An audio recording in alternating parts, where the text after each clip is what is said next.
ಓಂ ಶ್ರೀ ಗುರು ಬಸವಲಿಂಗಾಯ ನಮಃ. ಇಲ್ಲಿ ನೆರೆದ ಎಲ್ಲ ಶರಣ ತಂದೆ ತಾಯಿಗಳ ಶ್ರೀಪಾದಕ್ಕೆ ಶರಣು ಶರಣಾರ್ಥಿ. ಶೂನ್ಯ ಸಂಪಾದನೆ ಅನುಭವ ಮಾಲಿಕೆ 68. ಈಗಾಗಲೇ 67 ವಾರಗಳನ್ನು ಕ್ರಮಿಸಿ ಇವತ್ತು 68ನೇ ವಾರದಲ್ಲಿ ನಾವು ಪ್ರವೇಶ ಮಾಡ್ತಾ ಇದ್ದೇವೆ. ಈ ಕಾರ್ಯಕ್ರಮವನ್ನು ಪ್ರಾರಂಭದಲ್ಲಿ ಪ್ರಾರ್ಥನೆಯೊಂದಿಗೆ ಪ್ರಾರಂಭಿಸೋಣ. ಪ್ರಾರ್ಥನೆಯನ್ನು ಶ್ರೀ ಬಸವರಾಜ ತೊಗ್ಗಿ ಸಾಕಿನ ಉಪ್ಪಿನ ಬೆಟಗೇರಿ ಅವರು ನಡೆಸಿಕೊಡ್ಲಿಕ್ಕೆ ಅವರಲ್ಲಿ ವಿನಂತಿ. ಎಲ್ಲರಿಗೂ ಶರಣು ಶರಣಾರ್ಥಿಗಳು. ಶ್ರೀ ಮದಮಲ ಜ್ಞಾನ ಭಕ್ತಿ ಪ್ರೇಮ ವೇದ ಪುರಾಣ ಶಾಸ್ತ್ರ ಸ್ತೋಮ ನೂತನತ ಚಾರು ಚರಣಾಂಬೋಜ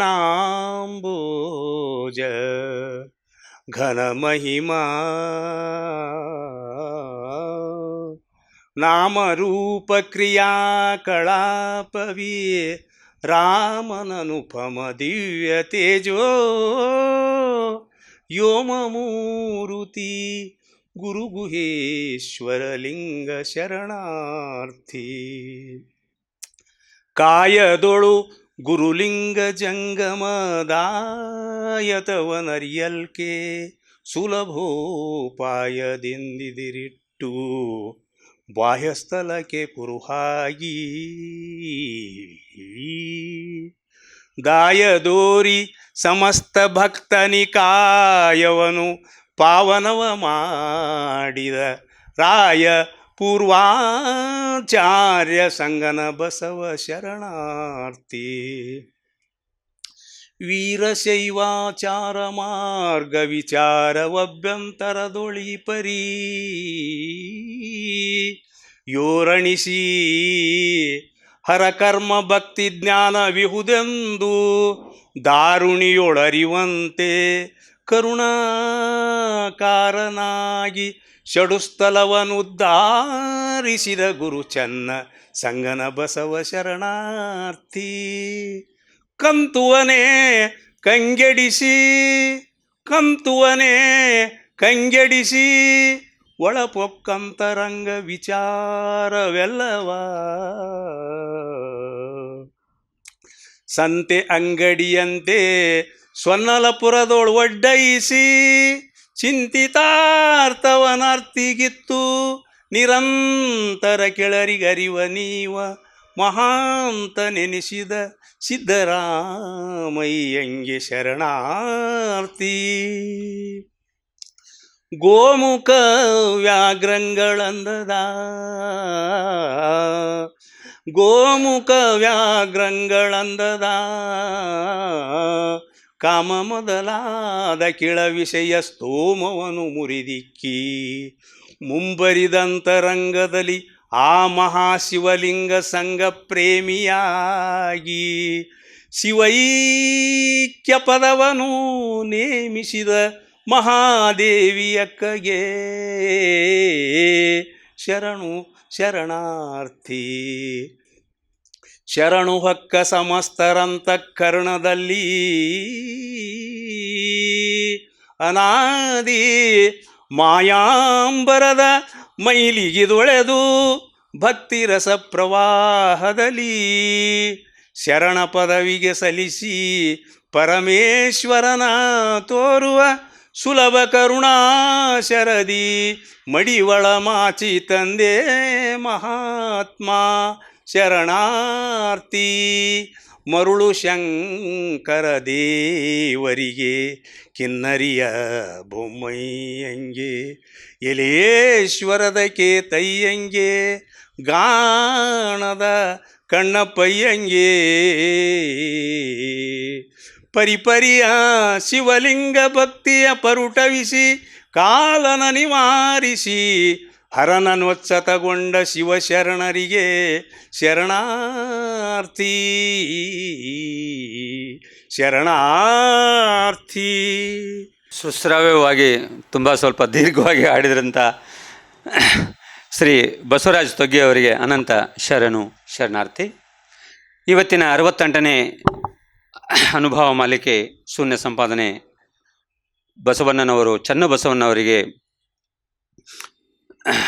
ಅನುಗ್ರಹಿಸಿದ ಸಂಪಾದನೆ ಮುಂದುವರಿದ ಭಾಗವನ್ನು ಚಿಂತನೆಗೆ ಮಾಡಲಿಕ್ಕೆ ಆಗಮಿಸಿದಂಥ ಡಾಕ್ಟರ್ ಶಂಭು ಹೆಗಡಾಳ್ ಅವರಿಗೆ ಬಸವ ಸಮಿತಿ ಕೇಂದ್ರ ಹಾಗೂ ತಮ್ಮೆಲ್ಲರ ಪರವಾಗಿ ಆನ್ಲೈನ್ ವೀಕ್ಷಕರ ಪರವಾಗಿ ಅನಂತ ಸುಸ್ವಾಗತವನ್ನು ಬಯಸ್ತಾ ಇದ್ದೇನೆ. ಅದೇ ರೀತಿ ಆಗಮಿಸಿದ ತಮಗೆಲ್ಲರಿಗೂ ಸ್ವಾಗತ ಬಯಸ್ತಾ ಚಿಂತನೆಯನ್ನು ಮುಂದುವರಿಸಲಿಕ್ಕೆ ಅವರಲ್ಲಿ ವಿನಂತಿ. ಕಾಯದೊಳು ಗುರುಲಿಂಗ ಜಂಗಮದಾಯತವನರಿಯಲ್ಕೆ ಸುಲಭೋಪಾಯದಿಂದಿದರಿಟ್ಟು ಬಾಹ್ಯಸ್ಥಲಕ್ಕೆ ಕುರುಹಾಗಿ ದಾಯದೋರಿ ಸಮಸ್ತ ಭಕ್ತ ನಿಕಾಯವನು ಪಾವನವ ಮಾಡಿದ ರಾಯಪೂರ್ವಾಚಾರ್ಯ ಸಂಗನ ಬಸವ ಶರಣಾರ್ಥಿ. ಪ್ರಾತಸ್ಮರಣೀಯರಾದಂಥ ಬಸವಾದಿ ಶರಣರನ್ನು ನೆನೆದುಕೊಂಡು ಪ್ರಪಂಚದ ಎಲ್ಲ ದಾರ್ಶನಿಕರಲ್ಲಿ ಭಕ್ತಿಯಿಂದ ವಂದಿಸಿ ಬಸವ ಸಮಿತಿ ಹಾಗೂ ಬಸವ ಕೇಂದ್ರದ ಎಲ್ಲ ಪದಾಧಿಕಾರಿಗಳಿಗೆ ಸದಸ್ಯರುಗಳಿಗೆ ನನ್ನ ಭಕ್ತಿಯ ಶರಣಾರ್ಥಿಗಳನ್ನು ಸಲ್ಲಿಸಿ ಇಲ್ಲಿ ನೆರೆದು ಬಂದಂಥ ಎಲ್ಲ ಹಿರಿಯರಿಗೆ, ದೂರದಿಂದಲೇ ಈ ಒಂದು ಆನ್ಲೈನ್ ಮೂಲಕ ವೀಕ್ಷಣೆ ಮಾಡ್ತಕ್ಕಂಥ ಎಲ್ಲ ಶರಣ ಬಂಧುಗಳಿಗೆ ನನ್ನ ಭಕ್ತಿಯ ಶರಣಾರ್ಥಿಗಳು. ಕಳೆದ ವಾರ ಇಲ್ಲಿ ಕಲ್ಯಾಣದ ಮಹಾದ್ವಾರದ ಮುಂದೆ ನಿಂತು ಪ್ರಭುದೇವರು ಕಲ್ಯಾಣದ ಮಹಿಮೆಯನ್ನು ಸಿದ್ದರಾಮ ಶಿವಗಳಿಗೆ ತಮ್ಮ ವಚನದ ಮೂಲಕ ಈ ರೀತಿ ಹೇಳಿರ್ತಾರೆ. ಕಲ್ಯಾಣವೆಂಬ ಪ್ರಣತಿಯಲ್ಲಿ ಭಕ್ತಿರಸವೆಂಬ ತೈಲವ ನೆರೆದು ಆಚಾರವೆಂಬ ಬತ್ತಿಯಲ್ಲಿ ಬಸವಣ್ಣನೆಂಬ ಜ್ಯೋತಿಯ ಮುಟ್ಟಿಸಲು ತೊಳಗಿ ಬೆಳಗುತ್ತಿರ್ದಯ್ಯ ಶಿವನ ಪ್ರಕಾಶ. ಆ ಬೆಳಗಿನೊಳಗೆ ಒಪ್ಪುತ್ತಿರ್ದರಯ್ಯ ಅಸಂಖ್ಯಾತ ಭಕ್ತಗಣಗಳು. ಶಿವಭಕ್ತನಿರ್ದ ಕ್ಷೇತ್ರ ಅವಿಮುಕ್ತ ಕ್ಷೇತ್ರವೆಂಬುದು ಹುಸಿಯೇ, ಶಿವಭಕ್ತನಿರ್ದ ದೇಶ ಪಾವನವೆಂಬುದು ಹುಸಿಯೇ. ಗುಹೇಶ್ವರ ಲಿಂಗದಲ್ಲಿ ಎನ್ನ ಪರಮಾರಾಧ್ಯರು ಸಂಗನ ಬಸವಣ್ಣನ ಮಹಿಮೆಯ ನೋಡ ಸಿದ್ದರಾಮಯ್ಯ ತಮ್ಮ ವಚನದ ಮೂಲಕ ಬಸವಣ್ಣನವರ ಕುರಿತು, ಕಲ್ಯಾಣವನ್ನು ಕುರಿತು ಪ್ರಭುದೇವರು ಹೇಳಿ ನಂತರದಲ್ಲಿ ಅವರು ಕಲ್ಯಾಣದ ಪಟ್ಟಣದ ಮಹಾದ್ವಾರದಲ್ಲಿ ಚನ್ನಬಸವಣ್ಣವರ ವಚನವನ್ನು ನೋಡ್ತಾರೆ. ಕಲ್ಯಾಣದ ಕುರಿತು ಚನ್ನಬಸವಣ್ಣವರು ಶಾಸನ ರೂಪವಾಗಿ ಅದನ್ನು ಬರೆದಿಟ್ಟ ರೀತಿಯಲ್ಲಿ ಅದರ ಇತಿಹಾಸವನ್ನು, ಅದರ ಮಹಿಮೆಯನ್ನು ಅಲ್ಲಿ ತಮ್ಮ ವಚನದಲ್ಲಿ ಕೊಂಡಾಡ್ತಾರೆ. ಅದು ಏನಂತ ಕೊಂಡಾಡಿದ್ದಾರೆ ಅನ್ನೋದನ್ನು ಓದಲಿಕ್ಕೆ ಮುಂದಾಗ್ತಾರೆ. ಯಾರು? ಪ್ರಭುದೇವರು ಸಿದ್ದರಾಮ ಶಿವಗಳನ್ನು ಕರ್ಕೊಂಡು ಹೋಗಿ ಅದರ ಮುಂದೆ ನಿಂತು ಓದಲಿಕ್ಕೆ ಪ್ರಾರಂಭ ಮಾಡ್ತಾರೆ. ಆ ಶಾಸನದಲ್ಲಿ, ಶಾಸನ ರೂಪವಾಗಿರ್ತಕ್ಕಂಥ ಚನ್ನಬಸವಣ್ಣವ್ರ ವಚನದಲ್ಲಿ ಕಲ್ಯಾಣದ ಕುರಿತು ಏನಿದೆ, ಕಲ್ಯಾಣ ಪಟ್ಟಣದ ಕುರಿತು ಏನಿದೆ, ಕಲ್ಯಾಣದಲ್ಲಿ ವಾಸ ಮಾಡ್ತಕ್ಕಂಥ ಮಹಾಶರಣರ ಕುರಿತು ಏನನ್ನು ಬರೆದಿದ್ದಾರೆ ಅನ್ನೋದನ್ನು ಆ ವಚನದ ಮೂಲಕ ನಾವು ನೋಡೋಣ. ಸ್ವಸ್ತಿ ಸಮಸ್ತ ಪ್ರಶಸ್ತಿ ಸಹಿತ ಶ್ರೀಮತ್ ಕಲ್ಯಾಣ ಪುರದ ಮಹಾತ್ಮೆ ಎಂತೆಂದಡೆ. ಕಲ್ಯಾಣಪುರದ ಮಹಾತ್ಮೆ, ಕಲ್ಯಾಣ ಪಟ್ಟಣದ ಮಹಾತ್ಮೆ ಏನನ್ನೋದನ್ನು ಹೇಳ್ತಾರೆ ಅವರು. ಸ್ವಸ್ತಿ ಸಮಸ್ತ ಪ್ರಶಸ್ತಿ ಸಹಿತ ಶ್ರೀಮತ್ ಕಲ್ಯಾಣಪುರದ ಮಹಾತ್ಮೆ ಎಂತೆಂದಡೆ. ವಿಸ್ತರಿಸಿ ಪೇಳುವೆನು, ಅದೇನನ್ನೋದನ್ನು ನಾನು ವಿಸ್ತರಿಸಿ ಹೇಳ್ತೇನೆ ಅಂತ ಚನ್ನಬಸವಣ್ಣವ್ರು ತಮ್ಮ ವಚನದಲ್ಲಿ ಶುರುವಾತಿಗೆ ಹಿಂಗೆ ಬರೆದಾರೆ. ಮುಂದೆ ಹೇಳ್ತಾರೆ, ಎಲ್ಲ ಶಿವಗಣಗಳು ಅಲ್ಲಿದ್ದವರು ಅಥವಾ ಅದನ್ನು ಓದೋರೆಲ್ಲರೂ ಅಥವಾ ಅದನ್ನು ಈಗ ಈ ರೂಪದಲ್ಲಿ ಈಗ ಕೇಳಾಕುಂತವರು ಎಲ್ಲ ಶಿವಗಣಗಳು ಕೇಳಿ ಕೃತಾರ್ಥರಾಗಿರಯ್ಯ. ಈ ವಚನ ಕೇಳಿಬಿಟ್ರೆ ನೀವೆಲ್ಲರೂ ಕೃತಾರ್ಥರಾಗ್ತೀರಿ ಅಂತ ಹೇಳ್ದಂಗೆ ಅದು. ಓದ್ದವರು ಕೇಳಿದವರು ಕೃತಾರ್ಥರಾಗ್ತಾರೆ. ಕೇಳಿ ಕೃತಾರ್ಥರಾಗಿರಯ್ಯ. ಮುಂದೆ ಹೇಳಿದರು, 14 ಭುವನಕ್ಕೆ ಕಳಶವೆಂದೆನಿಸುವ. 14 ಭುವನ, 14 ಲೋಕ ಅಂತ ನಾವು ಕರೆದ್ರಾಗ 14 ಲೋಕದ ವಿಸ್ತಾರ ಬೇಡ. ಅದರಲ್ಲಿ ಕಳಶಪ್ರಾಯವಾಗಿರುವಂತಹ ರುದ್ರಲೋಕ, 14 ಲೋಕದಲ್ಲಿ ಭಾಳ ಮಹತ್ವ ಅಥವಾ ಕಳಶಪ್ರಾಯವಾಗಿರ್ತಕ್ಕಂಥ ಲೋಕ ಯಾವುದಂದ್ರೆ ರುದ್ರಲೋಕ. ಅಂದರೆ ಅದರಲ್ಲೇ ಒಂದು ಸ್ವಲ್ಪ ಶ್ರೇಷ್ಠ ಅನ್ನುವಂಥ ರೀತಿಯಲ್ಲಿ ಕಳಶಪ್ರಾಯವಾಗಿಂದೆನಿಸುವ ರುದ್ರಲೋಕವೇ. ನೋಡ್ರಿ, ಆ 14 ಲೋಕಗಳಲ್ಲಿನೇ ಅತ್ಯಂತ ಶ್ರೇಷ್ಠವಾಗಿರ್ತಕ್ಕಂಥ ರುದ್ರಲೋಕವೇ ಮರ್ತ್ಯಲೋಕ ಕಿಳಿತಂದು, ಆ ರುದ್ರಲೋಕವನ್ನೇ ಆ ಭುವಿಗೆ ತಗೊಂಡು ಬಂದು ಕಲ್ಯಾಣವೆಂಬ ಪುರವಾಗಿ ಹುಟ್ಟಿತ್ತು ನೋಡಿರಯ್ಯ. ಹೆಂಗೆ ಹೋಲಿಸ್ಯಾರ ನೋಡ್ರಿ ಅವ್ರು. 14 ಲೋಕದೊಳಗೆ ರುದ್ರಲೋಕ ಬಹಳ ಶ್ರೇಷ್ಠ ಅಂತ ನಾವು ಅನ್ಕೊಂಡ್ರೆ ಆ ರುದ್ರಲೋಕವೇ ಕಲ್ಯಾಣ ಪಟ್ಟಣ. ಕಲ್ಯಾಣ ಪಟ್ಟಣ ಅಂದ್ರೆ ಬೇರೆ ಅಲ್ಲ, 14 ಲೋಕಗಳಲ್ಲಿ ಶ್ರೇಷ್ಠವಾಗಿರ್ತಕ್ಕಂಥ ರುದ್ರಲೋಕ ಅಂದರೆ ಬೇರೆ ಅಲ್ಲ. ಅದನ್ನು ಅಲ್ಲಿಗೆ ಹೋಲಿಸಿದ್ರಿ ಈಗ. ಹೌದಾ? ಕಲ್ಯಾಣ ರುದ್ರಲೋಕವೇ ಮರ್ತ್ಯಲೋಕ ಕಿಳಿತಂದು ಕಲ್ಯಾಣವೆಂಬ ಪುರವಾಗಿ ಹುಟ್ಟಿತ್ತು ನೋಡಿರಯ್ಯ. ನಾವು ಹಂಗಾರೆ ಕಲ್ಯಾಣ ಅಂದ್ರೆ ಏನು ಭಾವಿಸ್ಕೋಬೇಕು? ನಾವು ಅಕಸ್ಮಾತ್ 14 ಲೋಕಗಳನ್ನು ನಂಬಿ ಆ ಎಲ್ಲ ಲೋಕಗಳಲ್ಲಿ ಅತ್ಯಂತ ಶ್ರೇಷ್ಠವಾದ ಲೋಕ ಅಂತ ನಾವು ನಂಬೋದು ರುದ್ರಲೋಕವಾದ್ರೆ ಆ ರುದ್ರಲೋಕಕ್ಕೆ ನಮಗೆ ಹೋಗಾಕ ಆಗಿಲ್ಲ ಅಂದ್ರೂ ಕಲ್ಯಾಣಕ್ಕೆ ಹೋಗಿಬಿಟ್ರೆ ನಾವು ರುದ್ರಲೋಕಕ್ಕೆ ಹೋದಂಗೆ ಅನ್ನೋ ಅರ್ಥದಲ್ಲಿ ಅವರು ಹೇಳಿ, ಆ ಭಾವದಲ್ಲಿ, ಆ ಪಟ್ಟಣದಲ್ಲಿ, ಆ ಪುರದಲ್ಲಿ, ಅಲ್ಲಿ ಸತ್ಯರು, ಅಲ್ಲಿ ಏನಂದ್ರೆ ಸತ್ಯರು, ಸಾತ್ವಿಕರು, ನಿತ್ಯರು, ನಿಜೈಕ್ಯರು, ಮಹಾಜ್ಞಾನಿಗಳು, ಪರಮ ಶಿವಯೋಗಿಗಳು. ನೋಡ್ರಿ ಏನೇನು ಹೇಳಾಕತ್ತಾರ ಅವ್ರು. ಆ ಪಟ್ಟಣದೊಳಗೆ ಇಂಥ ಥರನಾದ ಎಲ್ಲ ಮಹಿಮರು ಇದ್ರ ಅಂತ ಹೇಳಾಕತ್ತಾರ. ಸತ್ಯವಂತರು, ನಿತ್ಯವಂತರು, ಸಾತ್ವಿಕರು, ನಿಜೈಕ್ಯರು, ಮಹಾಜ್ಞಾನಿಗಳು, ಪರಮ ಶಿವಯೋಗಿಗಳು, ಶಿವಾನುಭಾವ ಸಂಪನ್ನರು, ಶಿವಲಿಂಗ ಪ್ರಾಣಿಗಳು, ಶಿವಪ್ರಸಾದ ಪಾದೋದಕ ಸಂಬಂಧಿಗಳು, ಶಿವಾಚಾರ ವೇದ್ಯರು, ಶಿವಾಗಮ ಸಾಧ್ಯರು, ಶಿವ ಸಮಯ ಪಕ್ಷರುಗಳಲ್ಲದೆ ಇವ್ರ್ಯಾರು ಅಲ್ದನ ಮತ್ತಾರು ಅಲ್ಲಿಲ್ಲ ನೋಡಿರಯ್ಯ. ಆ ಪಟ್ಟಣದೊಳಗೆ ಇದ್ದವ್ರೆಲ್ಲರೂ ಎಂಥವ್ರಂದ್ರೆ ಮ್ಯಾಲೆ ಏನು ಓದಿವಲ್ಲ ಅವ್ರನ್ನ ಬಿಟ್ಟು ಮತ್ತೆ ಬೇರೆ ಇರಕ್ಕೆ ಸಾಧ್ಯ ಇಲ್ಲ ಅಲ್ಲೇ. ಯಾರು ಸತ್ಯವಂತರು, ಸಾತ್ವಿಕರು, ನಿತ್ಯರು, ನಿಜೈಕ್ಯರು, ಮಹಾಜ್ಞಾನಿಗಳು, ಪರಮಶಿವಯೋಗಿಗಳು, ಶಿವಾನುಭಾವ ಸಂಪನ್ನರು, ಶಿವಲಿಂಗ ಪ್ರಾಣಿಗಳು, ಶಿವಪ್ರಸಾದ ಪಾದೋದಕ ಸಂಬಂಧಿಗಳು, ಶಿವಾಚಾರ ವೇದ್ಯರು, ಶಿವಾಗಮ ಸಾಧ್ಯರು, ಶಿವಸಮಯ ಪಕ್ಷರುಗಳಲ್ಲದೆ ಮತ್ತಾರು ಅಲ್ಲಿಲ್ಲ ನೋಡಿರಯ್ಯ. ಇದು ಚನ್ನಬಸವಣ್ಣರ ವಾಕ್ಯ. ಇದು ಸತ್ಯವಾಕ್ಯ. ನೆನಪಿಟ್ಟು ಬರೇ ಅಕ್ಷರ ರೂಪದಲ್ಲಿ ಬರೆದಿಟ್ಟಿದ್ದು ಅಲ್ಲಿದು. ಸಾಕ್ಷಾತ್ ಅವಿರಳ ಜ್ಞಾನಿ ಚನ್ನಬಸವಣ್ಣನವರು ಈ ಪಟ್ಟಣದ ಕುರಿತು, ಆ ಪುರದ ಕುರಿತು, ಆ ಪುರದಲ್ಲಿ ವಾಸ ಮಾಡ್ತಕ್ಕಂಥ ಜನರ ಕುರಿತು ಬರೆದಿದ್ದಿದು. ಸುಮ್ಮನೆ ಅಲ್ಲ, ಇದು ಸಾಮಾನ್ಯ ಅಲ್ಲ. ಮುಂದೆ ಹೇಳಿದ್ರು ಅವರು, ಪಾಪಿಗಳು, ಕೋಪಿಗಳು, ಅಸತ್ಯರು, ಅನಾಚಾರಿಗಳು ಹೋಗಬಾರದು ಕಲ್ಯಾಣವ. ಕಲ್ಯಾಣದ ಒಳಗೆ ಹೋಗ್ಬೇಕಂದ್ರೆ ಅರ್ಹತೆ ಏನಿರ್ಬೇಕಂದ್ರೆ ಮ್ಯಾಗಿನ ಎಲ್ಲ ಅರ್ಹತೆಗಳಿರ್ಬೇಕು, ತಳಗಿನ ಏನದಾವಲ್ಲ ಎಂಥವ್ರು ಹೋಗೋಂಗಿಲ್ಲ ಅಂತ. ಯಾರ್ಯಾರು? ಪಾಪಿಗಳು, ಅದ್ರ ಜೋಡಿನ ಜೋಡಿಸ್ಯಾರ ನೋಡ್ರಿ, ಕೋಪಿಗಳು. ನಾವು ಏನರ ಕೆಟ್ಟ ಕೆಲಸ ಮಾಡಿದ್ರಷ್ಟ ಪಾಪ ಅಂತ ತಿಳ್ಕೊಂಡೇವಿ. ಕೋಪನೂ ಪಾಪದಷ್ಟ, ಕೆಟ್ಟ ಕೆಲಸದ ಪಾಪದಷ್ಟ ಹೇಳ್ಯಾರ ನೋಡ್ರಿ, ಬಳಸ್ಯಾರ ಅವರು. ಹಂಗಾರೆ ನಾವು ಎಷ್ಟು ಸಾತ್ವಿಕವಾಗಿರ್ಬೇಕು, ಎಷ್ಟು ಸಮಾಧಾನವಾಗಿರ್ಬೇಕು ನಮ್ಮ ಬದುಕಿನಾಗ. ಹೌದಾ? ಪಾಪಿಗಳು, ಕೋಪಿಗಳು. ನಮಗೆ ಕೋಪ ಅನ್ನೋದು ಏನು ಅಲ್ಲ ಅನಿಸ್ಬಿಟ್ಟೈತೆ ನಮಗೆ.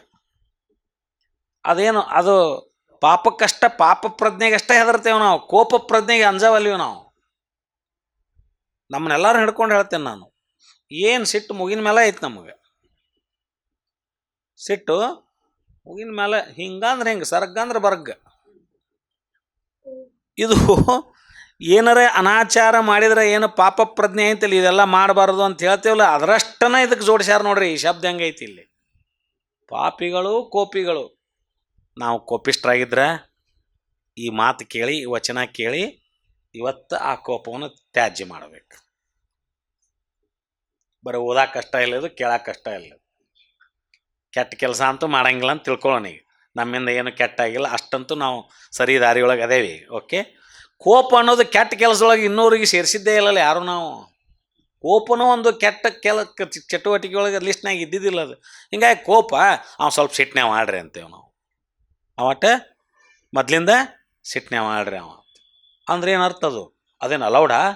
ಶರಣರ ದೃಷ್ಟಿಯಲ್ಲಿ ಅದು ಅಲೌಡ್ ಅಲ್ಲ. ಅದು ಪಾಪದಷ್ಟೇ ಕೋಪ, ಪಾಪದಷ್ಟೇ ಕೆಟ್ಟ ಪರಿಣಾಮವನ್ನು ಬೀರೋದು ಬದುಕಿನಾಗ ಕೋಪ. ಅದಕ್ಕೆ ಪಾಪಿ ಅಥವಾ ಕೋಪಿ ಮಜ್ಜನ ಕೆರೆದರೆ ರಕ್ತದ ಧಾರೆ ಎರೆದಂತೆ ಅಂತ ಹೇಳ್ತಾರೆ. ವಚನ ಐತಿ. ಮತ್ತು ನಾವು ಲಿಂಗ ಪೂಜೆ ಮಾಡ್ಕೊಳ್ಳೋರಾಗಿ ನಾವು ಬಸವ ಅಂತ ಪಾದೋದಕವನ್ನು ಜಲವನ್ನು ಲಿಂಗಕ್ಕೆ ಕೆರೆಯುವಾಗ ನಾವು ಕೋಪಿಷ್ಠರಾಗಿದ್ವಿ ಅಂದ್ರೆ ಅದು ಜಲ ಆಗಿ ಉಳಿಯಂಗಿಲ್ಲ ಅಂತ ಶರಣರು ಹೇಳಾರು. ಕೋಪಿ ಪಾಪಿ ಮಜ್ಜನ ಕೆರೆದರೆ ರಕ್ತದ ಧಾರೆ. ನಾವು ಜುಮ್ ಮಾಡ್ಬೇಕು. ನಮ್ಮ ಲಿಂಗಕ್ಕೆ ನೀರು ಹಾಕುವಾಗ ನಾ ಹೆಂಗಿರ್ಬೇಕು ಅನ್ನೋದು ವಿಚಾರ ಮಾಡಿ ಹಾಕ್ಬೇಕು.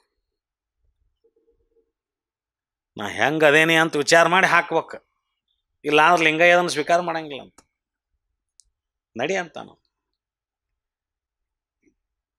ಲಿಂಗಯ್ಯ ನಮ್ಮನ್ನು ಅಪ್ಕೋಬೇಕಾಗಿತ್ತು, ಲಿಂಗಯ್ಯ ನಮ್ಮನ್ನು ಒಪ್ಕೋಬೇಕಾಗಿತ್ತು, ಲಿಂಗಯ್ಯ ನಮ್ಮನ್ನು ಸ್ವೀಕಾರ ಮಾಡ್ಬೇಕಾಗಿತ್ತು ಅಂದ್ರೆ ನಮ್ಮ ಈ ಎಲ್ಲ ಅವಗುಣಗಳನ್ನು ತ್ಯಾಜ್ಯ ಮಾಡಿ ಅವನ ಹತ್ರ ಹೋಗ್ಬೇಕು. ನಾವು ಕಟ್ಕೊಂಡೇವಿ, ಲಿಂಗ ಕಟ್ಕೊಂಡೇವಿ, ಇಲ್ಲ ಅನ್ನಂಗಿಲ್ಲ.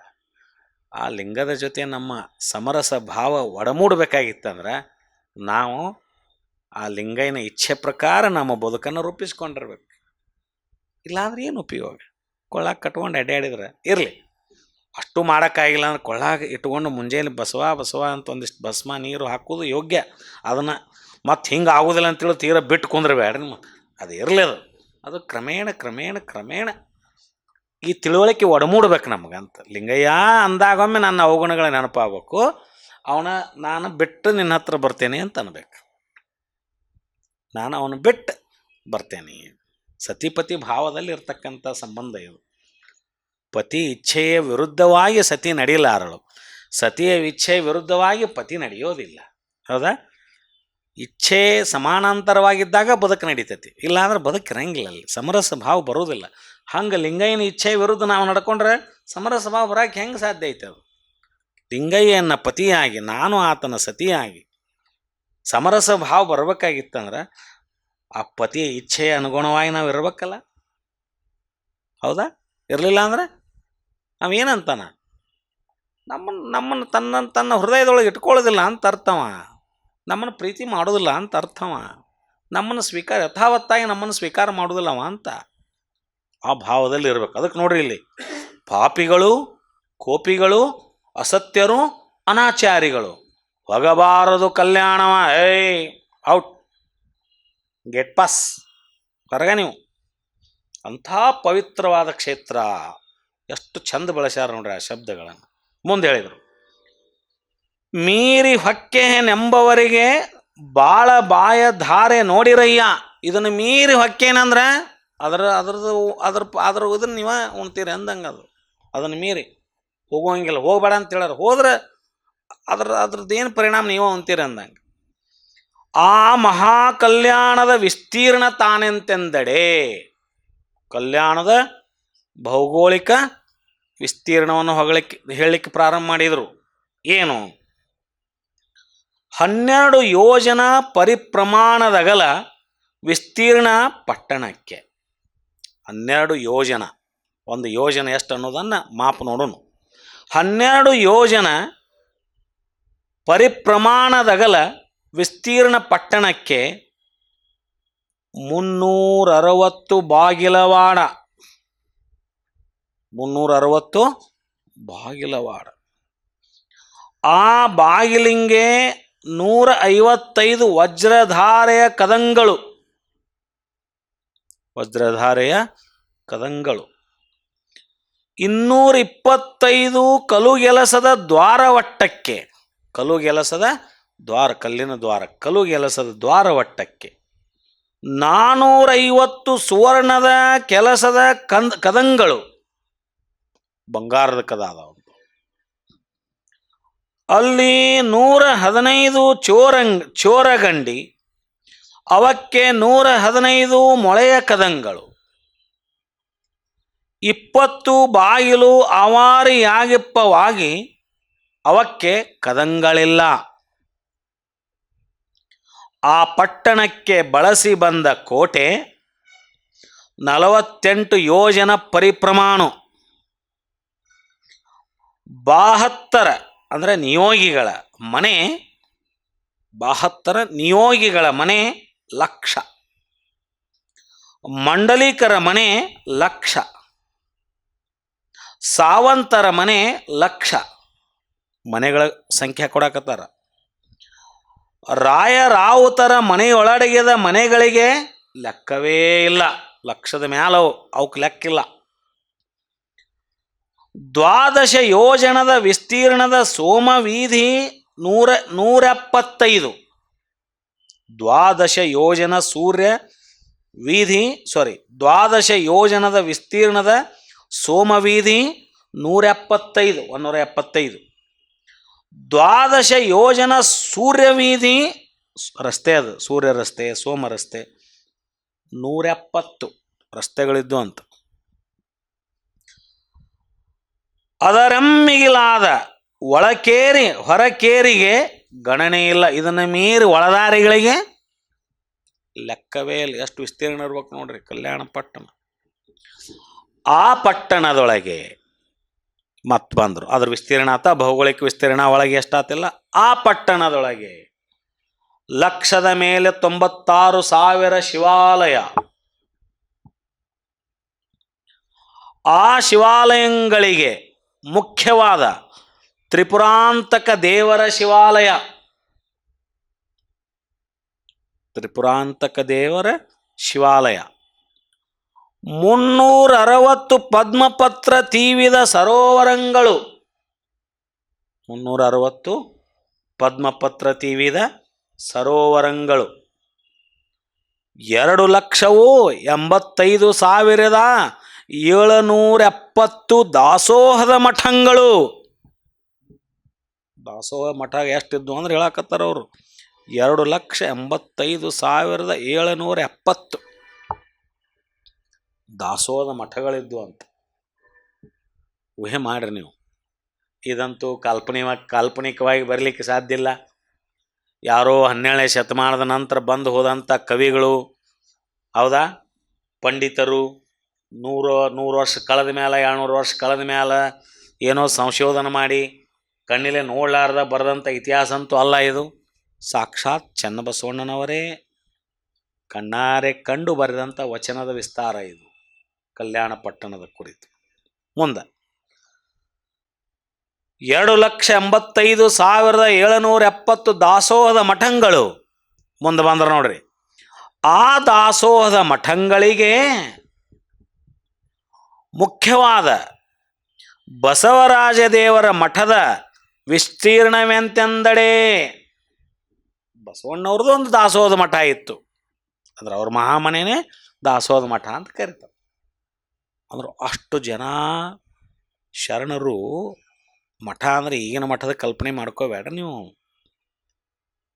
2,85,770 ಶರಣರು ಅವರ ವಾಸ ಮಾಡ್ತಕ್ಕಂಥ ಮನೆಗಳಲ್ಲಿಯೇ ಸತ್ಯಶುದ್ಧ ಕಾಯಕ ಮಾಡ್ಕೊಂಡು ಬಂದು ನಿತ್ಯ ದಾಸೋಹ ಮಾಡ್ತಕ್ಕಂಥ ಮನೆಗಳು ಮಹಾಮಠಗಳಾಗಿದ್ದು ಅಂತ ಅರ್ಥ. ಏಕಕಾಲಕ್ಕೆ ಸುಮಾರು 2,75,770 ಶರಣರು ಅಲ್ಲಿ ದಾಸೋಹನ ಮಾಡ್ತಿದ್ರು ಅಂತ ಲೆಕ್ಕ ಅದು. ಅದರಲ್ಲಿ ಮುಖ್ಯವಾಗಿ ಬಸವರಾಜ ದೇವರ ಮಠದ ವಿಸ್ತೀರ್ಣವೆಂತೆಂದಡೆ, ಅವರ ಮಹಾಮನೆಯ ವಿಸ್ತೀರ್ಣ ಹೆಂಗೈತಿ, ಕಲ್ಯಾಣದ ವಿಸ್ತೀರ್ಣ ಕೊಟ್ರಿ. ಯೋಜನವರೆಯ ಭಿನ್ನಾಣದ ಕಲುಗೆಲಸದ ಪೌಳಿ, ಮೊದಲೊಂದು ಪೌಳಿ ಐತಿ. ಅತಿ ಸೂಕ್ಷ್ಮದ ಕುಸುರಿ ಕೆಲಸದ ದ್ವಾರ ಒಟ್ಟ 5, ದ್ವಾರ ಬಾಗಿಲು 5 ಅದಾವಂತ. ಕುಸುರಿ ಕೆಲಸ ಮಾಡಿದ ದ್ವಾರಗಳು 5. ಅವಕ್ಕೆ ಪಂಚಾಕ್ಷರಿಯ ಶಾಸನ, ಆ ಕದಕ್ಕೆ ಪಂಚಾಕ್ಷರಿಯ ಶಾಸನ. ಮಿಸುನಿಯ ಕಂಬದ ತೋರಣಗಳಲ್ಲಿ ರುದ್ರಾಕ್ಷಯ ಸೂಸಕ, ಕಂಬಕ್ಕೆ ರುದ್ರಾಕ್ಷಯ ಸೂಸಕ, ಕಿವಿಗೆ ಹೆಂಗೆ ನಾವು ಹಾಕ್ಕೊಂತೇವಲ್ಲ ಬೆಂಡೋಲಿ ಸೂಸಕ, ಹಂಗ ಕಂಬಕ್ಕೆ ರುದ್ರಾಕ್ಷಿಗಳನ್ನು ಜೋತು ಬಿಟ್ಟಿದ್ರು ಅಂತ ಅದರದ ವರ್ಣನೆ. ರುದ್ರಾಕ್ಷಿಯ ಸೂಸಕ. ಆ ಬಾಗಿಲು ವಾಡದಲ್ಲಿ ಒಪ್ಪುತ್ತಿರ್ತವಯ್ಯ ನಂದಿಯ ಕಂಬದ ಧ್ವಜ. ಆ ಬಾಗಿಲು ವಾಡದೊಳಗೆ ಒಂದು ಮುಂದೆ ನಂದಿಯ ಕಂಬದ ಧ್ವಜ ಇತ್ತು. ಉಪ್ಪರಗುಡಿ ಪತಾಕೆ ವ್ಯಾಸಧ್ವಜ ಒಪ್ಪುತ್ತಿರ್ಪವಯ್ಯ. ಆ ಮಧ್ಯದಲ್ಲಿ ಬಸವರಾಜ ದೇವರ ಸಿಂಹಾಸನ ವಿಸ್ತೀರ್ಣದ ಪ್ರಮಾಣ. ಆ ಮಹಾಮಠಗಳಲ್ಲಿ ಅವರು ಆಸೀನರಾಗಿರ್ತಕ್ಕಂತಹ ಆಸನ ಏನಿತ್ತಲ್ಲ ಅದಕ್ಕೆ ಅವ್ರು ಸಿಂಹಾಸನ ಅಂತ ಕರೆದಾರ. ಅವ್ರು ಕೂಡ್ತಕ್ಕಂಥ ಒಂದು ವ್ಯವಸ್ಥೆ. ನಾವು ಮನೆಯೊಳಗೆ ಹೆಂಗೆ ಕೂಡ್ಲಿಕ್ಕೆ ಒಂದು ನಮ್ಮದೇ ಆದಂಥದ್ದು ಮಾಡ್ಕೊಂಡಿರ್ತೀವಿ, ಹಂಗೆ ಆ ಮನೆಯಲ್ಲಿ ಅವರೇ ಕೂಡ್ತಕ್ಕಂಥ ಒಂದು ಆಸನ, ಅದಕ್ಕೆ ಸಿಂಹಾಸನ ಅಂತ ಕರೆದು. ಆ ಸಿಂಹಾಸನದ ವಿಸ್ತೀರ್ಣದ ಪ್ರಮಾಣ, ವಿಸ್ತೀರ್ಣ ಎಷ್ಟಿತ್ತು? ಸಹಸ್ರ ಕಂಬದ ಸುವರ್ಣದುಪ್ಪರಿಗೆ, ಸಹಸ್ರ ಕಂಬದ ಸುವರ್ಣದುಪ್ಪರಿಗೆ. ಆ ಮನೆಗೆತ್ತಿದ ಹೊನ್ನ ಕಳಶ 1000. ಗುರುಲಿಂಗ ಜಂಗಮಕ್ಕೆ ಪಾದಾರ್ಚನೆಯ ಮಾಡುವ ಹೊಕ್ಕರಣೆ. ಅದಕ್ಕಾಗಿ ಒಂದು ಗುರುಲಿಂಗ ಜಂಗಮರನ್ನು ಕೂಡಿಸಿ ಪಾದಪೂರ್ಚೆಯನ್ನು ಮಾಡಲಿಕ್ಕೆ ಒಂದು ಸ್ಥಳ, ಹೊಕ್ಕರಣೆ. ಹೌದಾ? ಅದಕ್ಕೆ ಮೀಸಲಿಟ್ಟಂಥ ಒಂದು ಏನೋ ನೀವು ಹಾಲ್ ಅಂತೀರೋ ಏನಂತೀರೋ ನೋಡ್ರಿ ಅದಕ್ಕೊಂದು. ಹೌದಾ? ಅದಕ್ಕೆ ನೀವು ಡೈನಿಂಗ್ ಇದ್ರೆ ಡೈನಿಂಗ್ ಹಾಲ್ ಅಂತೀವಿ. ಒಂದು ಶುರುವಾತಿಗೆ ಬಂದಂಗಳ ಜನ ಹಂಗೆ ಇದಕ್ಕೆ ಗುರುಲಿಂಗ ಜಂಗಮರ ಪಾದಾರ್ಚನೆ ಮಾಡಲಿಕ್ಕೇ ಒಂದು ವಿಶೇಷವಾದ ಸ್ಥಳವನ್ನು ಆ ಮನೆಯಲ್ಲಿ ಅವರು ನಿರ್ಮಾಣ ಮಾಡಿಕೊಂಡಿದ್ರು ಬಸವಣ್ಣವರು. ಮುಂದೆ 4 ಪುರುಷ ಪ್ರಮಾಣದ ಘಾತ, ಅಲ್ಲಿ ತುಂಬಿದ ಪಾದೋದಕದ ತುಂಬ, ನಿಚ್ಚಲು ಬೆಳೆವ ರಾಜಶಾಲಿಯ ಗದ್ದೆ 12 ಕಂಡುಗ. ಆ ಯೋಜನೆ ವರೆಯ ಭಿನ್ನಾಣದ ಅರಮನೆಯ ವಿಸ್ತೀರ್ಣದೊಳಗೆ ಲಿಂಗಾರ್ಚನೆಯ ಮಾಡುವ ಮಠದ ಕಟ್ಟಳೆ.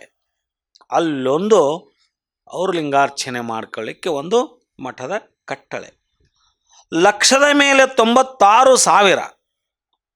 ಇನ್ನು ಬಸವರಾಜ ದೇವರು ಮುಖ್ಯವಾದ ಅಸಂಖ್ಯಾತರ ಮಠಗಳು ಆ ಕಲ್ಯಾಣದೊಳಗೆ ಎಷ್ಟು ಎಂದರೆ 12,000 ಕಟ್ಟಳೆಯ ನೇಮದ ಭಕ್ತರ ಮಠಗಳು. ನೇಮದ ಮಠಗಳು 12,000 ಭಕ್ತರು. 28,000 ಮಾಮನೆಗಳು, 10,000 ನಿತ್ಯ ನೇಮಿಗಳ ಮಠಗಳು. ನಿತ್ಯವನ್ನೇ ನೇಮ ಮಾಡಿಕೊಂಡಿರ್ತಕ್ಕಂಥ ನಿತ್ಯ ನೇಮಿಗಳ ಮಠಗಳು 10,000. 15,000 ಚಿಲುಮೆಯಗ್ರವಣಿಯ ವ್ರತಸ್ಥರ ಮಠಗಳು. ಯಾರ್ಯಾರು ಹೆಂಗೆ ವ್ರತ ಮಾಡ್ತಿದ್ರು, ಏನೇನು ಅದ್ರ ಆ ಕೆಟಗರಿ ಮೇಲೆ ಅಷ್ಟಷ್ಟು ಮನೆಯನ್ನು ವಿಂಗಡಣೆ ಮಾಡ್ಯಾರ ಅವರು. 5,000 ವೀರವ್ರತ ನೇಮಿಗಳ ಕಟ್ಟಳೆಯ ಮಠಗಳು. ವೀರವ್ರತವನ್ನು ಆಚರಣೆ ಮಾಡ್ತಕ್ಕಂಥ 5,000 ಮಠಗಳ ಮನೆಗಳಿದ್ವು ಅಂತ, ಅಲ್ಲಿ ಶರಣರಿದ್ವು ಅಂತ. 12,000 ಅಚ್ಚಪ್ರಸಾದಿಗಳ ಮಠಗಳು. ಅಚ್ಚಪ್ರಸಾದಿಗಳು ಪ್ರಸಾದಿಕರಾಗಿದ್ದಂಥವರು 12,000 ಮಠಗಳು. 1,064 ಶೀಲ ಸಂಪನ್ನರ ಮಠಗಳು. ಒಂದೊಂದು ಇದಕ್ಕೆ ಒಬ್ಬೊಬ್ಬರು ಫೇಮಸ್ ಆಗಿದ್ರು ಅಂತಲ್ಲೇ, ಶೀಲ ಸಂಪನ್ನರಂತಿದ್ರು. ಅಲ್ಲಿ ಮೇಲೆ ಹೇಳ್ಯಾರಲ್ಲ ಏನೇನು ಅಂತಂದು, ಪರಮಶಿವಿಗಳು, ಪರಮ ಸತ್ಯವಂತರು ಅಂತ ಕೆಟಗರಿ ಎಷ್ಟಿದ್ರು? 1,064 ಶೀಲ ಸಂಪನ್ನರು. ಈ ಸ್ಟ್ಯಾಟಿಸ್ಟಿಕ್ಸನ್ನು ಹೆಂಗೆ ತೆಗೆದಿಟ್ಕೊಂಡಿದ್ರು ನೋಡ್ರಿ ಅವರು.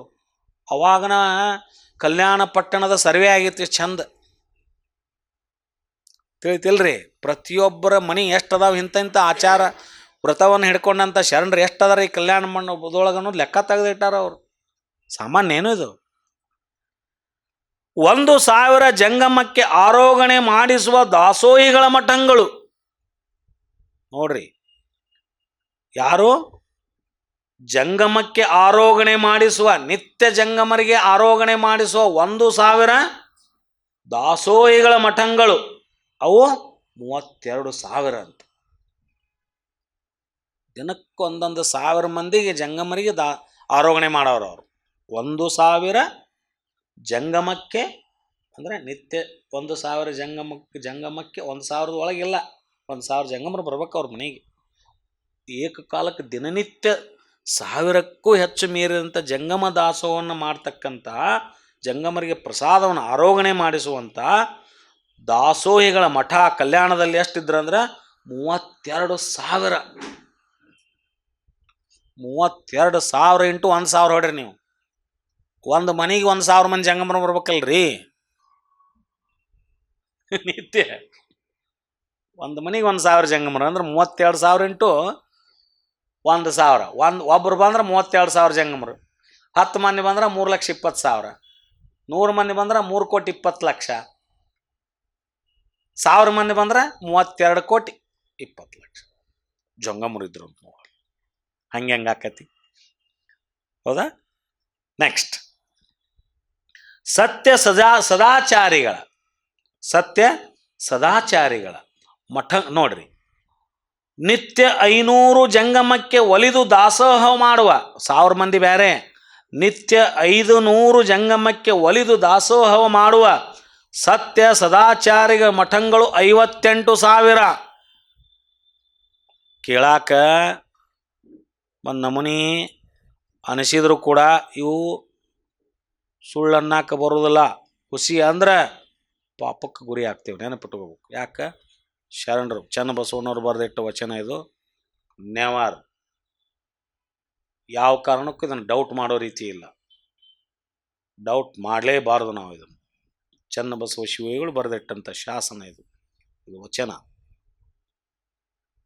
ಇದನ್ನು ನಾವು ಸಂಶಯಕ್ಕೆ ಹಚ್ಚಲಿಕ್ಕೆ ಸಾಧ್ಯನೇ ಇಲ್ಲ. ಹೆಂಗಿದು, ಎಷ್ಟಿದು, ಹೆಂಗೆ ನಡೆದುತ್ತಿದು, ಯಾವ ಪ್ರಮಾಣದಲ್ಲಿತ್ತು.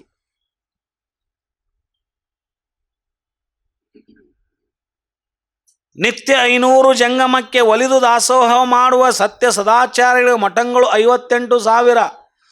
ನಿತ್ಯ 1,100 ಜಂಗಮಕ್ಕೆ ಒಲಿದು ದಾಸೋಹ ಮಾಡುವ ದಾಸೋಹಿಗಳ ಮಠಗಳು 11,000. ನಿತ್ಯ ಆವಾರಿಯಿಂದ ಮಾಡುವ ಮಾಟ ಕೂಟದ ಸದ್ಭಕ್ತರ ಮಠಗಳು 1,00,000. ಜಂಗಮ ಸಹಿತ ಸಮಯಾಚಾರದಿಂದ ಲಿಂಗಾರ್ಚನೆ ಮಾಡುವ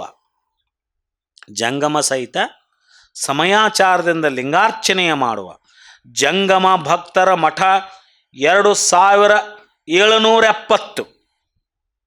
ಜಂಗಮರಾಗಿದ್ದುಕೊಂಡು, ಹೌದಾ, ಅವರು ದಾಸೋಹ ಸ್ವೀಕಾರ ಮಾಡಲಿಕ್ಕೂ ಹೋಗ್ತಿದ್ರು ಭಕ್ತರ ಮನೆಗೆ. ಸ್ವತಃ ಜಂಗಮ ಸಹಿತ ಸಮಯಾಚಾರದಿಂದ ಸ್ವತಃ ಅವರು ಸಮಯಾಚಾರ ಪಾಲಿಸ್ಕೊಂಡು ಲಿಂಗಾರ್ಚನೆಯ ಮಾಡುವ ಜಂಗಮ ಭಕ್ತರ, ಅವ್ರು ಒಂದು ಕಡೆ ಜಂಗಮರಾಗಿದ್ದರು, ಒಂದು ಕಡೆ ಭಕ್ತಿ ಸ್ಥಳದಲ್ಲಿ ಅವರು ಸಮಯಾಚಾರ ಪಾಲನೆ ಮಾಡ್ತಕ್ಕಂಥ ಜಂಗಮ ಭಕ್ತರ ಮಠ 2,770.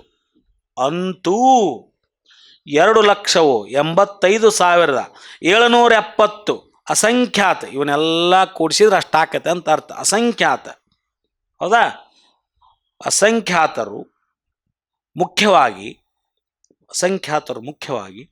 ರುದ್ರಲೋಕದಿಂದಿಳಿತಂದ ಪ್ರಮಥ ಗಣಗಳ ಮಠಗಳು 770.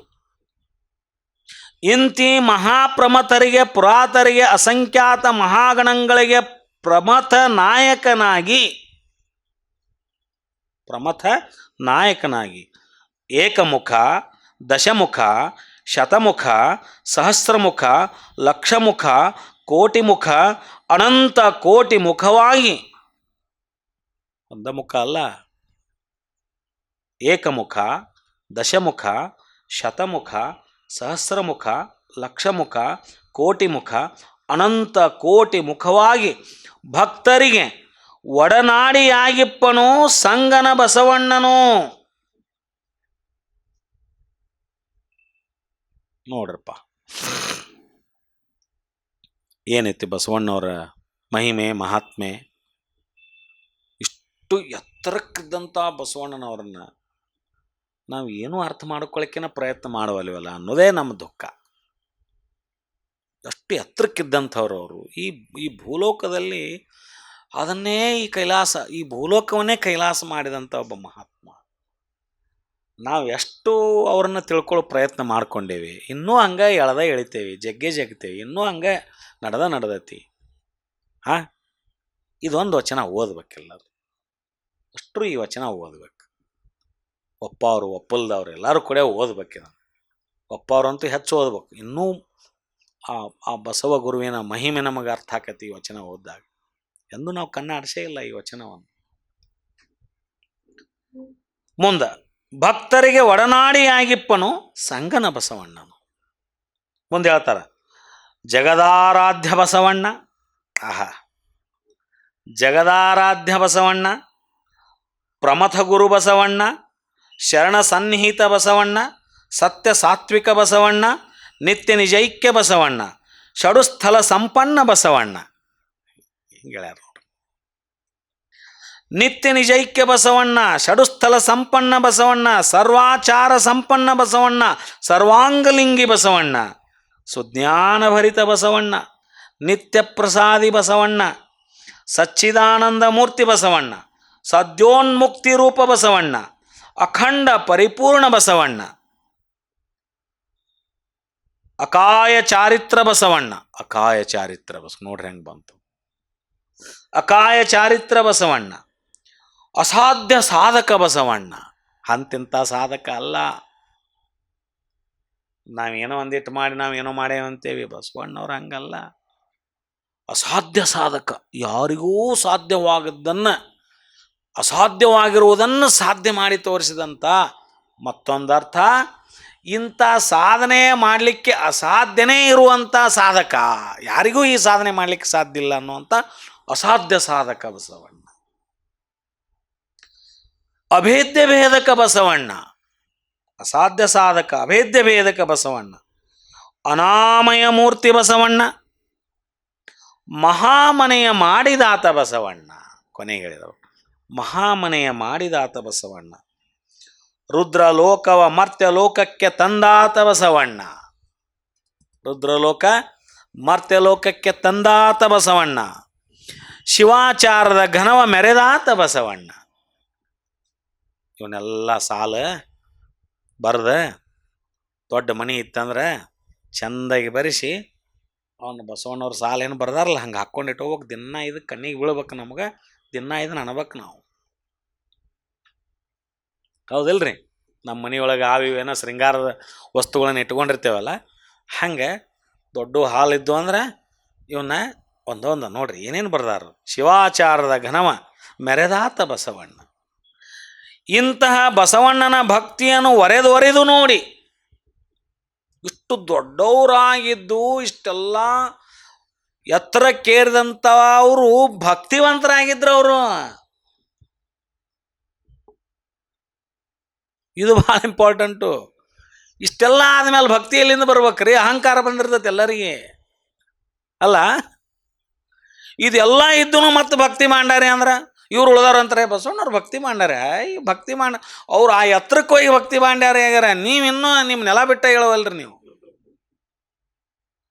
ಬಾಜು ಕುಂದ್ರಸ್ಕೋವಲ್ರಿ. ಅವ್ರನ್ನ ಭಕ್ತಿ ಮಾಡ್ಯಾರೆ ಅಷ್ಟಂತಂದ್ರೆ ಭಕ್ತಿ ಮಾಡ್ಯಾರೆ ಆಗ್ರಲ್ಲ, ಅವ್ರಂಗೆ ಆಗ್ರಿ ಅಟ್ಲೀಸ್ಟ್. ಹೌದು, ಇಷ್ಟೆಲ್ಲ ಎತ್ತರಕ್ಕೆ ಏರಿ ಭಕ್ತಿ ಮಾಡ್ಯಾರೆ ಅಂದ್ರೆ ಭಕ್ತಿಯನ್ನು ಬಿಟ್ಟು ಇದ್ದಿದ್ದಿಲ್ಲ ಅವರು. ಎಷ್ಟು ಎಚ್ಚರದಿಂದ ಇರ್ಬೇಕು ಅವ್ರು, ವಿಚಾರ ಮಾಡ್ರಿ ನೀವು. ಎಷ್ಟು ಅವೇಕ್ನಿಂಗ್ ಇರ್ಬೇಕು ಅವರು, ವಿಚಾರ ಮಾಡ್ರಿ ನೀವು. ಎಷ್ಟು ಪ್ರಜ್ಞಾಯುಳ್ಳವರಾಗಿರ್ಬೇಕು. ಇಷ್ಟೆಲ್ಲ ಇದ್ರೂ ಏನೂ ಇಲ್ಲದ ರೀತಿಯಲ್ಲಿ ಮತ್ತು ಭಕ್ತಿ ಪರವಶವಾಗಿರುವಂಥ ಸಾಧನೆ ಇತ್ತಲ್ಲ, ನಿತ್ಯ ಸಾಧನೆ ಏನ್ರಿ? ಈ ರೀತಿಯಾಗಿರುವಂತಹ ಈಗ ಇಂತಹ ಭಕ್ತಿಯನ್ನು ಒರೆದು ನೋಡಿ ಪ್ರಬಲಿತವ ಮಾಡುವ ಅಶ್ವಪತಿ ಗಜಪತಿ ನೋಡ್ರಿ ಮುಂದೆ. ಅಶ್ವಪತಿ ಗಜಪತಿ ನರಪತಿ ರಾಯ ರಾಜಾದಿರಾಜ ಬಿಜ್ಜಳ ರಾಯನು, ಬಿಜ್ಜಳನ್ನು ತಗೊಂಡಾರಿಲ್ಲ, ಬಿಜ್ಜಳ ರಾಯನು ಆ ಬಸವಣ್ಣನು ಇಬ್ರು ಸೇರಿಸಿ ಹೇಳ್ಯಾರಿಲ್ಲ. ಬಿಜ್ಜಳ ರಾಯನು ಆ ಬಸವಣ್ಣನು ಕಲ್ಯಾಣ ಪಟ್ಟಣದೊಳಗೆ ಸುಖ ಸಂಕಥ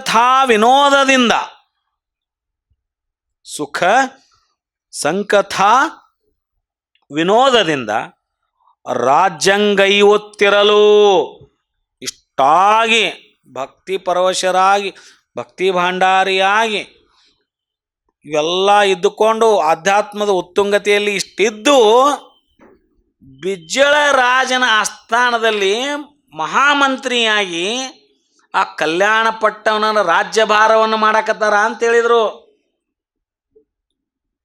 ಬಿಜ್ಜಳ ಮಹಾರಾಜನ ಬಗ್ಗೆನೂ ಎಷ್ಟು ಚಂದ ಹೇಳ್ಯಾರ ನೋಡ್ರಿ, ಎಷ್ಟು ಚಂದ ಹೇಳ್ಯಾರ.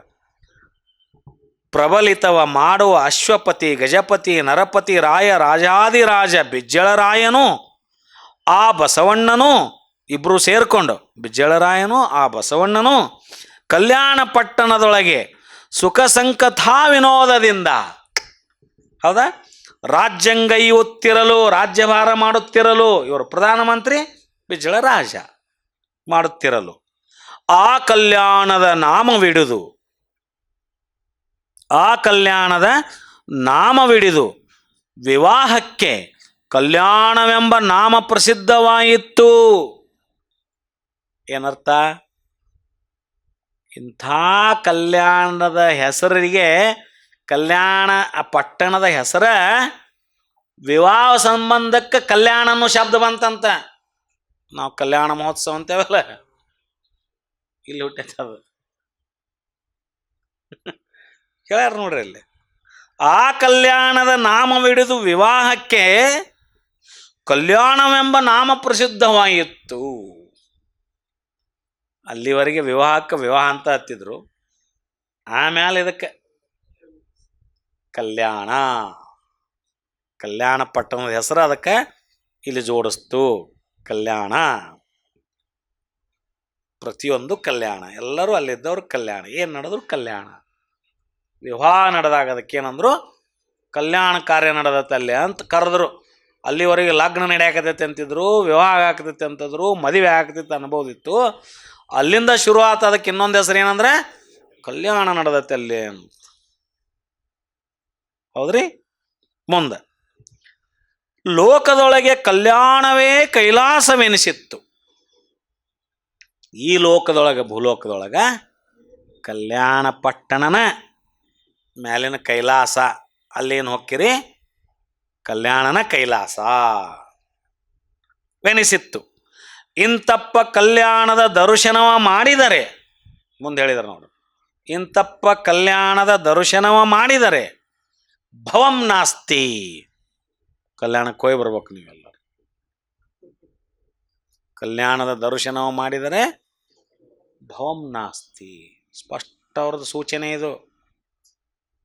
ಭವ ನಾಸ್ತಿ ಮಾಡ್ಕೋಬೇಕಾಯ್ತು, ಕಲ್ಯಾಣ ಪಟ್ಟಣದ ದರ್ಶನ ಆಗಬೇಕು ಅಂತ. ಅವಾಗ ಹಂಗಿತ್ರಿ, ಅದಕ್ಕದು ಏನಾಕಿತ್ರಿ? ಭವನ್ ನಾಸ್ತಿಯಾಗಿ ಈಗ ಅಂತಾರೆ. ಇಲ್ಲಲ್ರಿ, ಹಂಗೆ ಅನ್ನೋದೇ ಬೇಡ ನಾವು. ಅಲ್ಲಿದ್ದವ್ರೆಲ್ಲರೂ ಆ ಶರಣನ್ನು ಭಾವದೊಳಗೆ ಹೋಗ್ಬಿಡೋನಲ್ಲ, ಏನಾಗೋದೈತಿ? ಅವ್ರು ಹೆಂಗಾರ ಇರ್ಕೋಲ್ರಕ್ಕ ಈಗಿದ್ದವ್ರು. ಆ ಸ್ಥಳ ಮಹಿಮೆ ಹಾಗಿರುತ್ತದು. ಹೌದಾ?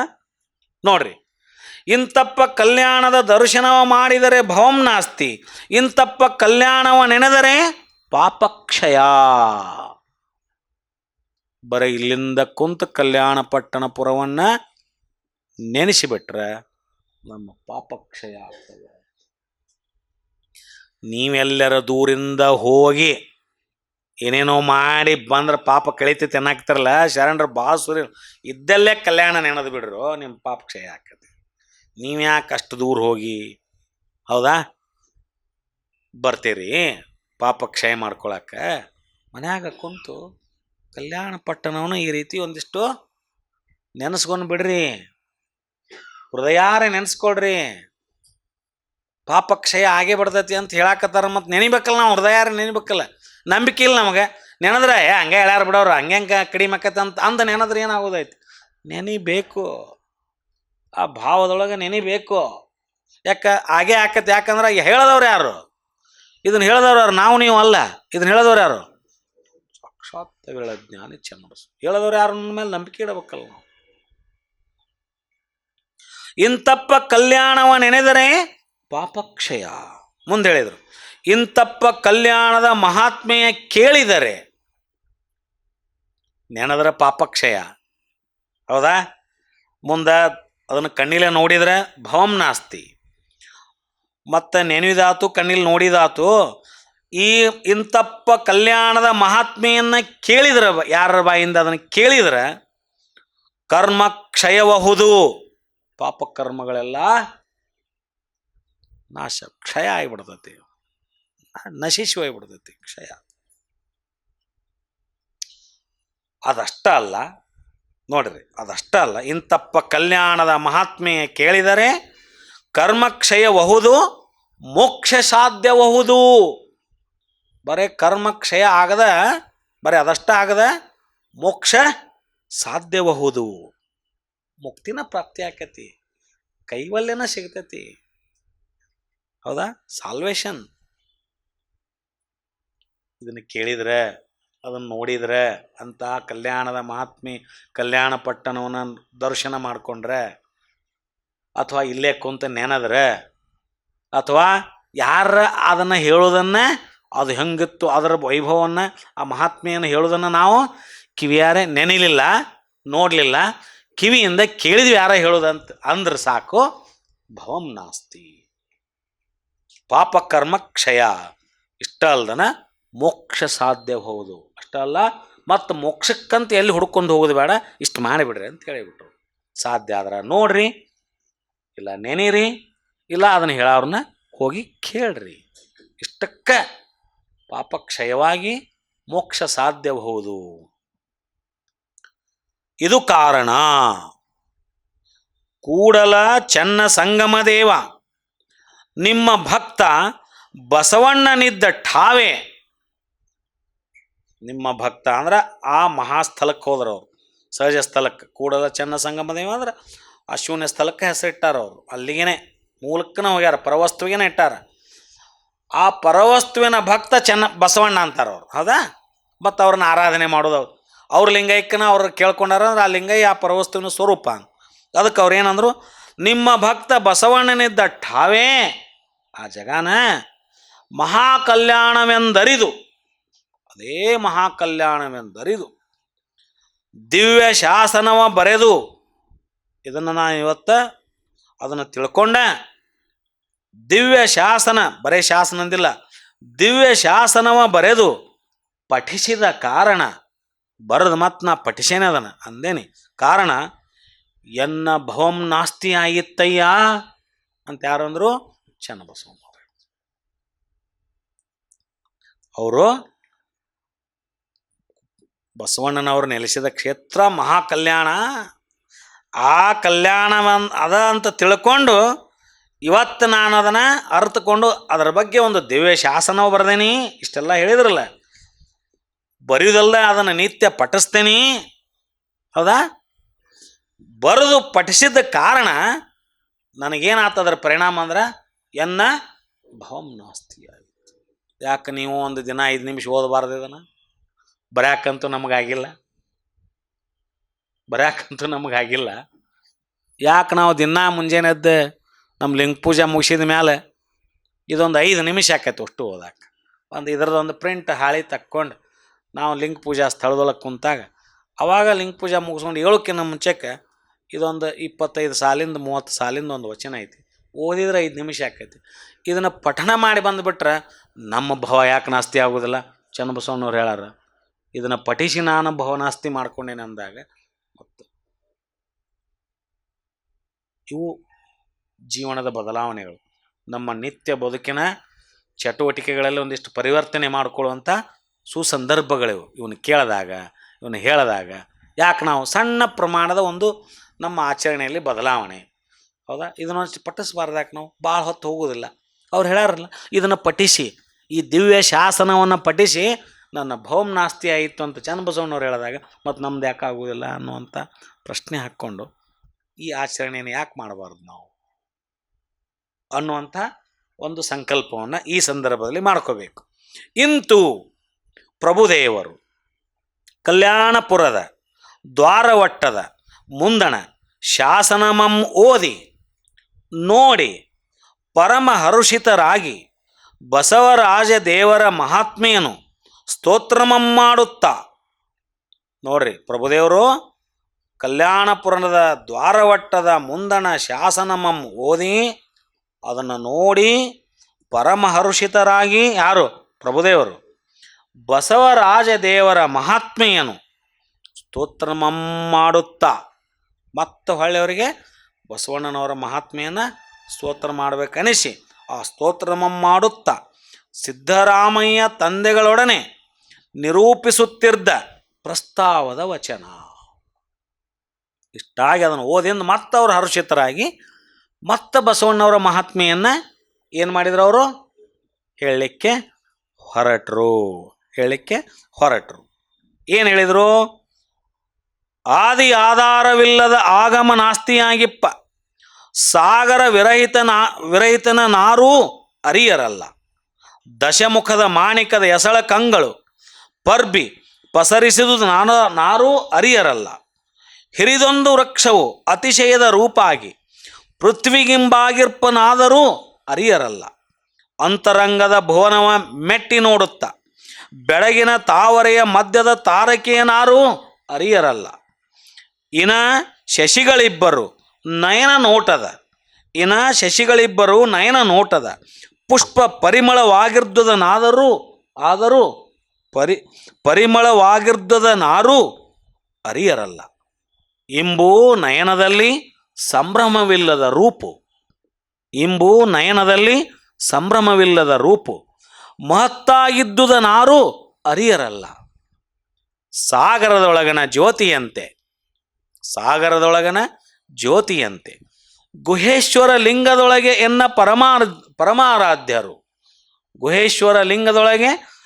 ಪರಮಾರಾಧ್ಯರು ಸಂಗನ ಬಸವಣ್ಣನಿಂದ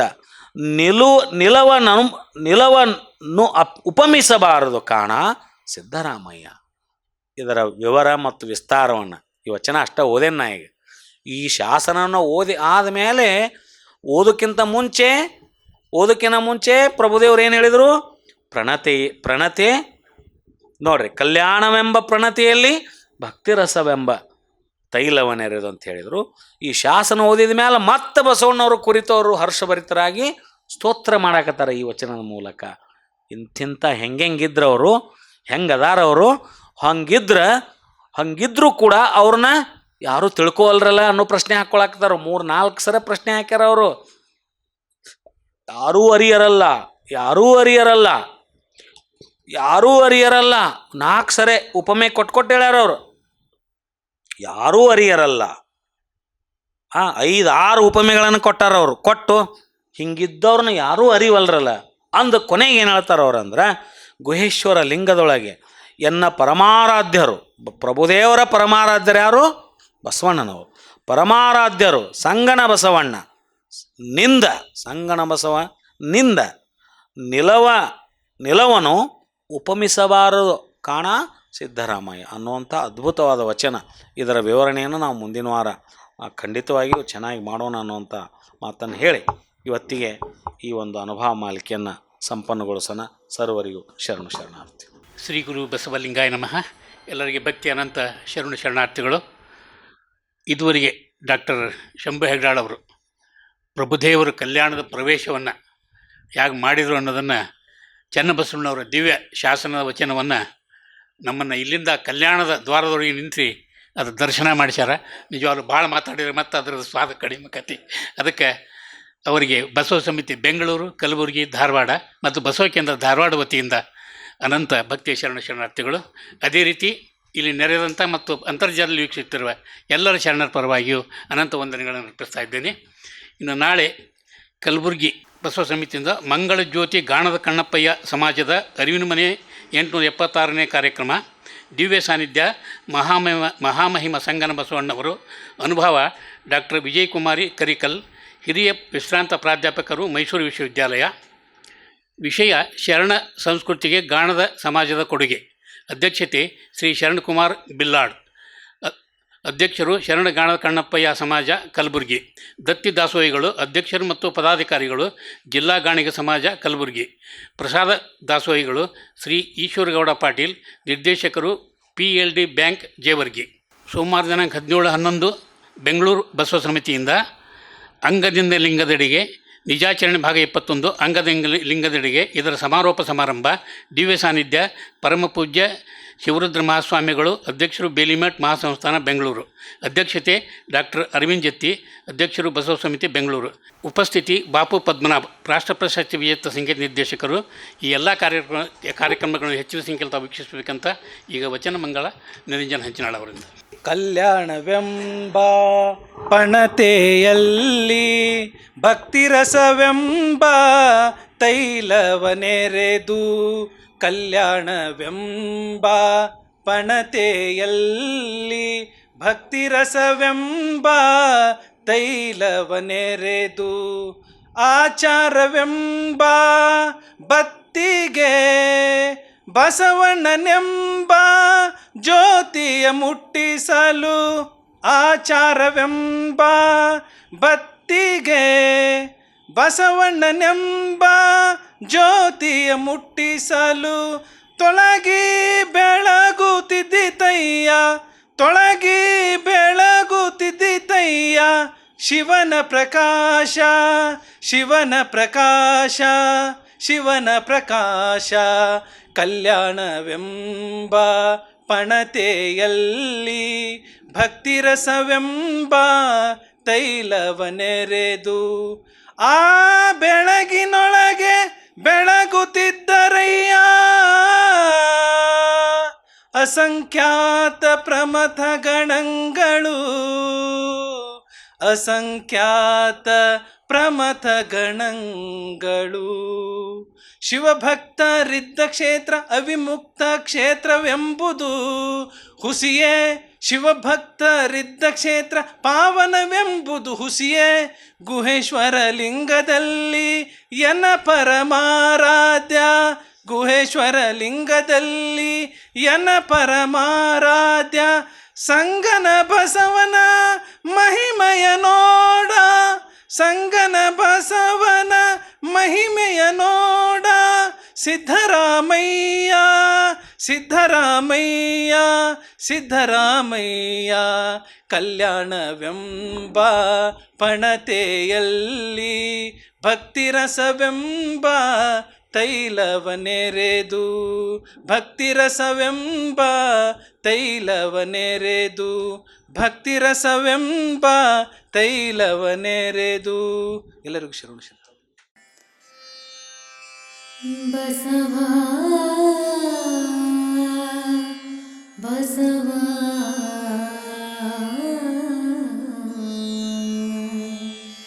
ಬಸವಾ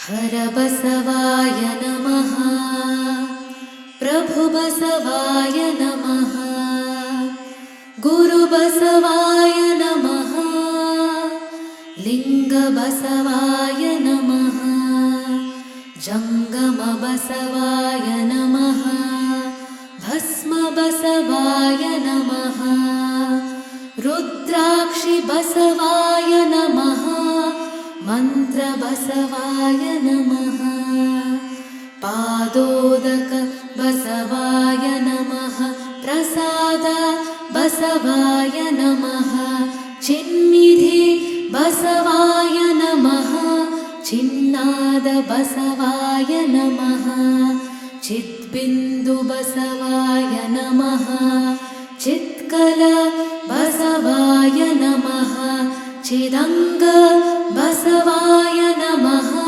ನಿಷ್ಪ್ರಪಂಚ ಬಸವಾಯ ನಮಃ ನಿರಂಜನ ಬಸವಾಯ ನಮಃ ನಿರ್ಗುಣ ಬಸವಾಯ ನಮಃ ನಿತ್ಯತೃಪ್ತ ಬಸವಾಯ ನಮಃ ಅಕಾರ ಬಸವಾಯ ನಮಃ ಉಕಾರ ಬಸವಾಯ ನಮಃ ಮಕಾರ ಬಸವಾಯ ನಮಃ ನಕಾರ ಬಸವಾಯ ನಮಃ ಮಕಾರ ಬಸವಾಯ ನಮಃ ಶಿಕಾರ ಬಸವಾಯ ನಮಃ ವಕಾರ ಬಸವಾಯ ನಮಃ ಯಕಾರ ಬಸವಾಯ ನಮಃ ಓಂಕಾರ ಬಸವಾಯ ನಮಃ ಹ್ರೀಂಕಾರ ಬಸವಾಯ ನಮಃ ಸಂಗಮೇಶ್ವರ ಬಸವಾಯ ನಮಃ ಪ್ರತ್ಯಕ್ಷ ಕಪಿಲ ಸಿದ್ಧ ಮಲ್ಲಿಕಾರ್ಜುನ ಬಸವಾಯ ನಮೋ ನಮಃ.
ಜನಿತಕ್ಕೆ ತಾಯಾಗಿ ಹೆತ್ತಳು ಮಾಯೆ,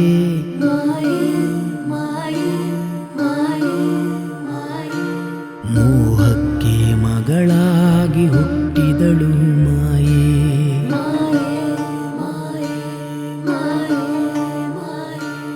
ಜನಿತಕ್ಕೆ ತಾಯಾಗಿ ಹೆತ್ತಳು ಮಾಯೆ, ಮೋಹಕ್ಕೆ ಮಗಳಾಗಿ ಹುಟ್ಟಿದಳು ಮಾಯೆ, ಕೂಟಕ್ಕೆ ಸ್ತ್ರೀಯಾಗಿ ಕೂಡಿದಳು ಮಾಯೆ,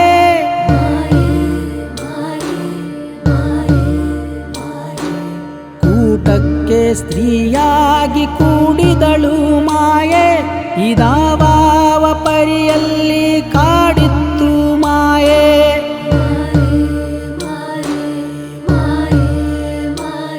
ಈ ಮಾಯೆಯ ಕಳವಡೆ ಎನ್ನಳವಲ್ಲ, ಈ ಮಾಯೆಯ ಕಳವಡೆ ಎನ್ನಳವಲ್ಲ, ನೀವೇ ಬಲ್ಲಿರಿ ಕೂಡಲ ಸಂಗಮ ದೇವ,